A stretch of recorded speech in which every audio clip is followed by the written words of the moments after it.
Wat doe je op zijn dag als deze? Krekt, erop uit. Met de fiets, op de boot, met het hinder of gewoon een stukje rennen. Ja, heerlijk. Prachtig weer, hè? Dus in het mooie Friesland lekker aan het sjouwen. Waar komt u vandaan? Wij komen uit Bijlen in Drenthe. En hoe raakt u hier zo verzeild? We zagen zaterdag in Trouw een mooie natuurwandeling staan, dus we denken van nou, we zoeken dat maar eens op.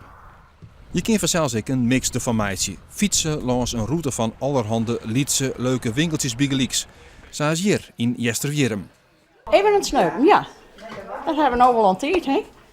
En even op het fietsje van Reduzum naar Jesterwierum. Jesterwierum even aan en naast is nog even een weide met houten. Had je er een mooie dag van. Volgens mij zit er een voor jou.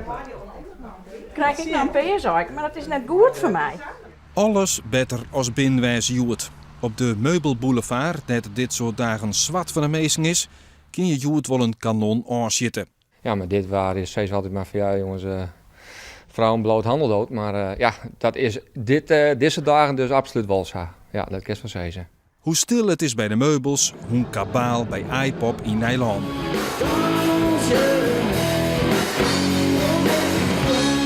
Maar mogelijk haast nog drukker is het bij het zwembad van Wommels.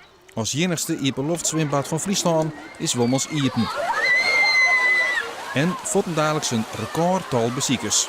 Iedereen is gewoon naartoe om een duik te nemen. We hadden met de opening gisteren al 1400 man. Dat ja, helemaal geweldig. En waar zit je hem nou op qua bezoekers? Is wel 2200, 23, dus ik denk vanavond 2500. Ja. Uniek. Ja. Maar hoe druk ik, deze eind lukt hem er niet van aan en briet gewoon rustig terug tussen alle drukte. We gaan beginnen met het paaseieren zoeken. Alle kinderen tot en met 6 jaar kunnen verzamelen achter het instructiebad. Ze luisteren net echt, hè? Ze komen allemaal om te zwemmen en niet voor de paaseieren. Maar hoe dan ook, misschien brachten de meesten de meeste tijd joet wel zaterdag.